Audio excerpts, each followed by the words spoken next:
একটা master plan ছিল, সেই মাস্টার প্ল্যানের প্রমাণ কি? প্রমাণ হচ্ছে যে তার আগে দুইবার চার্জশিট দেওয়া হয়েছিল, সেই চার্জশিটে তারেক রহমান খানের নাম বন্ধুরা আমার, দ্বিতীয়বারে এসে আওয়ামী লীগ থেকে নমিনেশন চেয়েছেন, নৌকার প্রতীক লাগিয়ে তিনি পোস্টার ছাপিয়েছেন। এই ধরনের একজন ডক্টর আওয়ামী লীগের একজন নেতাকে আয়ও করে এই মামলার তদন্ত দিলেন। সেদিনই বোঝা গেছে শেখ হাসিনার উদ্দেশ্য, সেদিনই বোঝা গেছে শেখ হাসিনা একটা সর্বনাশা পরিকল্পনা নিয়ে আগস্টের মামলায় তারেক রহমান সহ বিএনপি নেতৃত্বের নাম। আমরা বলেছি যেদিন এই দেশে শেখ হাসিনার পতন হবে, যেদিন এই দেশে ন্যায় বিচার থাকবে, সেই দিন এই দেশে বিচার বিভাগ স্বাধীন হবে, যেদিন এই দেশে বাকশালী একদলীয় দুর্বৃত্ত দুঃশাসনের পতন হবে, সেই দিন ন্যায় বিচারের আদালতে তারেক রহমান দোষী প্রমাণ করা যাবে না। আজকে সেটাই প্রমাণিত হল। শেখ হাসিনা নেই, বাকশাল নেই, তাদের দুর্বৃত্ত বেনজির নেই, মনির নেই, তাদের র্যাব নেই, তাদের দুঃশাসন নেই। আজকে উচ্চতর আদালত স্বাধীনতা ভোগ করছে, যে ন্যায় বিচার নিশ্চিত করেছে, যে ন্যায় বিচার সেই ন্যায় বিচারে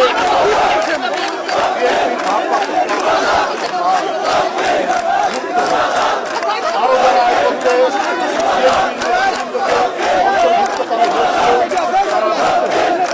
বন্ধুরা আমার, এই জাতি, এদেশের মানুষের গণতান্ত্রিক শক্তি, কারণ এক ভয়ঙ্কর এই দেশটাকে দখল করেছে।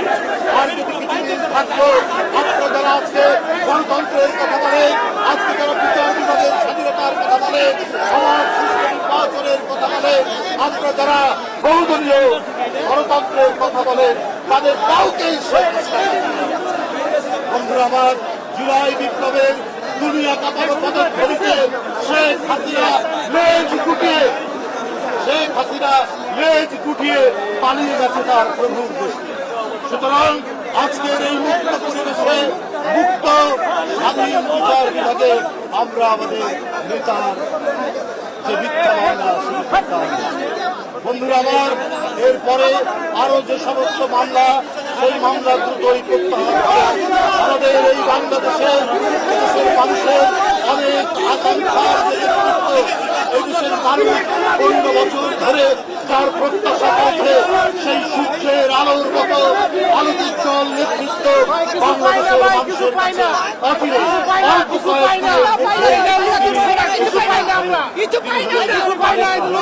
তাই বন্ধুরা আমার, অনেক নিপীড়ন নির্যাতন ভোগ করেছেন তার মা, আরেকজন গণতন্ত্রের প্রতীক, আরেকজন জাতীয়তাবাদের এক মহান সিপাহসালার বেগম খালেদা জিয়া। তিনি নিপীড়ন নির্যাতন ভোগ করে এই গণতন্ত্রকে বিজয়ী করা এবং সর্বশেষ জুলাই বিপ্লবের যে নেতৃত্ব দূর থেকে তিনি দিয়েছেন, যে নেতৃত্বে দেশের কোটি কোটি মানুষ উদ্বুদ্ধ হয়েছে, বন্ধুরা আমার, তার ফল পেয়েছি ছাত্র জনতার বিপ্লবের মধ্যে দিয়ে, ছাত্র জনতার আত্মহুতির মধ্যে দিয়ে, তাদের রক্ত রাজপথে ঢেলে যাওয়াতে আজকে শেখ হাসিনা ধৃত শ্রীগালের মতো দেশ।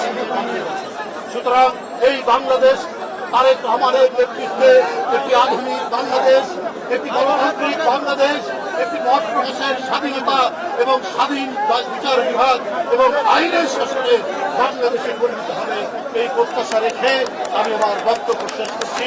আজকে যারা এখানে উপস্থিত হয়েছেন, সকল বিএনপির নেতৃবৃন্দ, যুবদল, ছাত্রদল, স্বেচ্ছাসেবক দলের নেতৃবৃন্দ এবং ঢাকা মহানগরের শ্রমিক দলের নেতৃবৃন্দ, আরো অনেক অঙ্গ সংগঠন আছে, তাদের নেতৃবৃন্দ সবাইকে আন্তরিক ধন্যবাদ জানাচ্ছি। মাত্র 45 মিনিটে ঘোষণার মধ্যে দিয়ে আজকে যত মানুষ আপনারা উপস্থিত হয়েছেন, আমি আজকে যারা দেশকে নিয়ে ষড়যন্ত্র করছে, যারা বলছেন যে বাংলাদেশে কি বলে ওটা সিজারিয়ান স্ট্রাইক, কি বলে স্ট্রাইক মানে এমন আক্রমণ করবেন সেই আক্রমণ হবে ভয়ঙ্কর আক্রমণ পার্শ্ববর্তী দেশ থেকে তারা বলছেন। সুতরাং এইটা আপনাদের কথা আপনাদেরকে উপলব্ধি করতে বলবো যে বাংলাদেশের মানুষ, বাংলাদেশের জনগণ এরা নিরলম্ব নয়, অবলম্বনহীন নয়। গোটা জনগণ বাংলাদেশের স্বাধীনতার পক্ষে, সার্বভৌমত্বের পক্ষে, গণতন্ত্রের পক্ষে। এই মানুষকে আপনি দিল্লি থেকে হুমকি দিয়ে, ভয় দেখিয়ে এদের মাথা নত করতে পারবেন না। আর এই জাতির নেতৃত্ব দিয়েছেন শহীদ জিয়া, দেশনেত্রী বেগম খালেদা জিয়া নেতৃত্ব দিচ্ছেন তারেক রহমান, বিএনপির ভারপ্রাপ্ত চেয়ারম্যান। যারা নিপীড়ন সহ্য করেছেন, নির্যাতন সহ্য করেছেন, কিন্তু মাথা নত করেননি। হুমকির কাছে যারা মাথা নত করে না তারাই জনগণের প্রকৃত নেতা, তারাই শ্রেষ্ঠ নেতা। আপনাদের স্বাগত, ধন্যবাদ।